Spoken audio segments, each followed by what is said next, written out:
மாணவர்கள் அனைவருக்கும் வணக்கம். இன்று காணவிருக்கும் தலைப்பு பஞ்சபூதம்.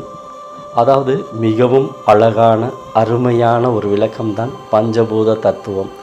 இந்த பஞ்சபூதத்தை அறிந்தவர்களும் இந்த பஞ்சபூதத்தை புரிந்தவர்களும் தன்னிலையில் மாறாமல் இந்த உலகத்தில் எதுவும் இல்லை என்றாலும் இனிமையாக வாழ்வார்கள். அவ்வளவு அற்புதமான ஒரு நிலைதான் பஞ்சபூத தத்துவ நிலை. சரி, இந்த வேர்ல்டில் பஞ்சபூதம் நம்ம சொல்லிக்கிட்டே இருக்கிறோம். அந்த பஞ்சபூதம்னா என்ன? பஞ்சபூதம் எப்படி உருவெடுக்கிறது? சின்ன விஷயந்தான். கரு ஒரு தத்துவம். கரு என்றால் மறைபொருள், உரு என்றால் தோற்றம். இந்த கருமை, வெற்றிடம். இந்த வெற்றிடத்தில் விளங்க முடியா சில ரகசியங்கள் இருக்கிறது. அந்த கரு தத்துவம் என்ன தெரியுமா?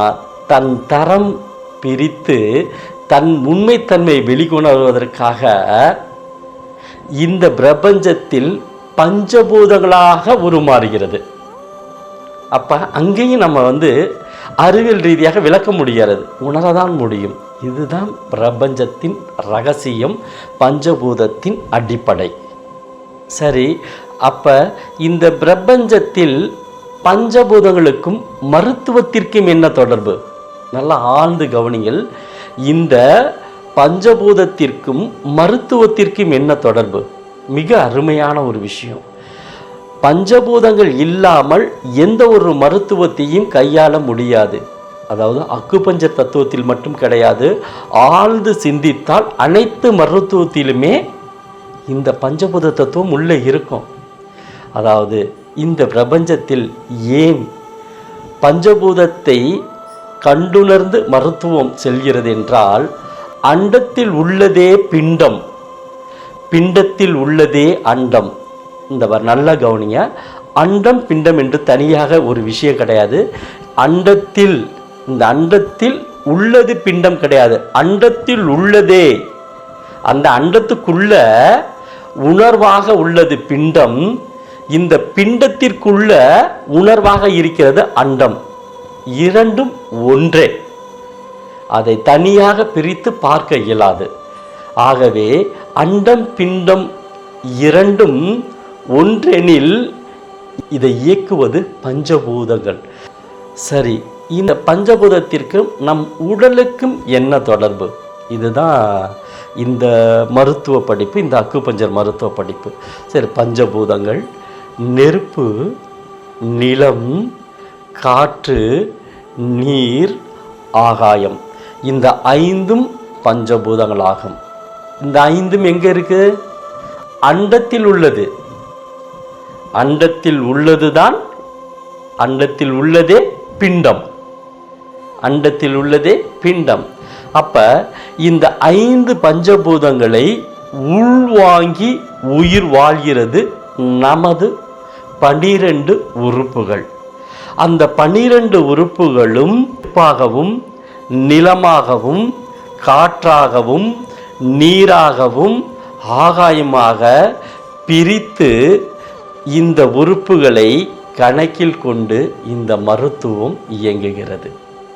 இந்த பிரபஞ்சத்தில் பஞ்சபூத தத்துவத்தை கொண்ட நம் உடல் இருக்கிறது என்பதை அறிந்து கொண்ட கற்கால மனிதர்கள் என்ன செஞ்சாங்கன்னா, இந்த ரகசியத்தை, பிரபஞ்ச ரகசியத்தை நம்ம தெரிஞ்சுக்கணும். என்ன பண்ணலாம் அப்படிங்கிறக்காக தான் உடலில் உள்ள மனித உறுப்புகளில் மனித தன்மையின் அறிந்த இந்த பிரபஞ்ச ஆற்றலை பஞ்சபூத தத்துவத்தின்படி மருத்துவத்தின் உள்ளே ஆராய ஆரம்பித்தார்கள்.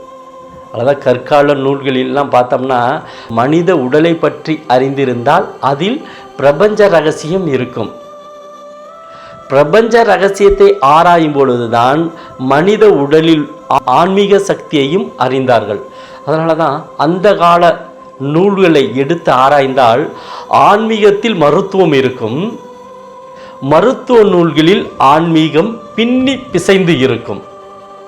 அப்ப இந்த ஆன்மீகமும் பிரபஞ்ச ரகசியமும் நமது உடலில் தான் உள்ளது. நல்லா யோசிச்சு பாருங்க. இப்போ மிகப்பெரிய ஆற்றல், ஒரு ஆற்றல் இருக்குது. அந்த ஆற்றலை கொண்டு பிறருக்கு நம் பகிர முடியாது.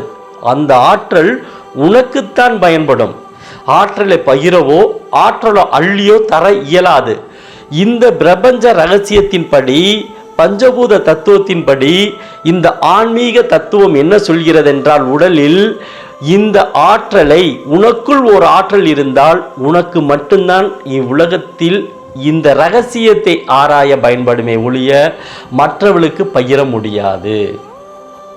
மிக அருமையான ஆன்மீக தத்துவம். நீங்கள் யார்கிட்ட இப்போ நிறைய பேர் சாமி ஆடுவாங்க, அங்கே அதை செய்கிறேன் இதை செய்கிறேன் நிறைய விஷயங்கள் கேள்விப்பட, அப்புறம் தோல்வி அடைஞ்சிருவோம். என்ன சொல்ல வருதுன்னா, நீ அவனை போல் இருந்தால் அந்த ஆற்றலை பெறலாம், அவர் உனக்கு ஆற்றல் தர இயலாது. இதுதான் மிக அருமையான ஒரு ஆன்மீக தத்துவம். இது எங்கே இருக்குன்னா, நம்மளோட மருத்துவ படிப்பில் இருக்கிறது. அதனால தான் அன்றைய நூல்களை ஆராய்ந்தால், மருத்துவ நூல்களை ஆராய்ந்தால் அதில் ஆன்மீகம் இருக்கும், இந்த பிரபஞ்ச ரகசியம் இருக்கும். இவ்வளவு எளிமையான ஒரு விஷயந்தான் பஞ்சபூதம். அதனால தான் மனிதனை சிறிய பிரபஞ்சம் என்பார்கள். தொடர்ந்து படிப்போம். எனவே ஆன்மீகம், பிரபஞ்சம், பஞ்சபூதம் இந்த தத்துவத்தை அறிந்து எளிமையாக வாழ்வோம். வாழ்க வளமுடன்.